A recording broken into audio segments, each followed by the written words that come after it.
In February, tropical cyclone Gabrielle devastated parts of New Zealand's North Island, killing at least 11 people and displacing thousands. I have spoken to people who know families of the victims, and that's incredibly challenging. It's believed the storm, packing gale-force winds and torrential rains, triggered thousands of landslides. Gabrielle is considered the costliest tropical cyclone in the southern hemisphere, causing billions of dollars in damage.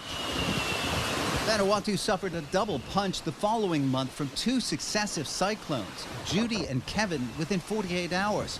Despite the images of widespread destruction, no deaths were reported. The Pacific island of Guam was also pounded by a powerful storm in 2023, this one the equivalent of a Category 4 typhoon. Its winds, topping 240 kilometers an hour, impacted most of the island. In August, a widespread drought on Hawaii's island of Maui, combined with winds impacted by a passing hurricane, to fan the flames of swift-moving wildfires that killed at least 100 people.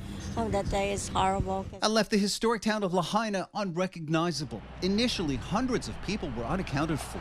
That fire moved so quickly that dozens of people, including Rosemarie Castillo, were forced to flee into the ocean, where they spent hours waiting for the flames to pass. We see a lot of people floating in the water also. And people screaming in their car, and we cannot even, we're so helpless. We can't even go there and help them. The fires destroyed thousands of homes and buildings. Here in Australia, an El Niño weather system bringing hotter and drier than normal conditions has led to an early start to the bushfire season and an increased risk of fire in many areas. Firefighters across several states have been busy battling dozens of fires. Scores of homes have already been destroyed. The impacts from climate change continue to have a devastating effect on the Pacific's low-lying countries, including Tuvalu, which sits just a few meters above sea level. Scientists believe at the current rate of sea level rise, Tuvalu will be 90% flooded and uninhabitable by the end of the century.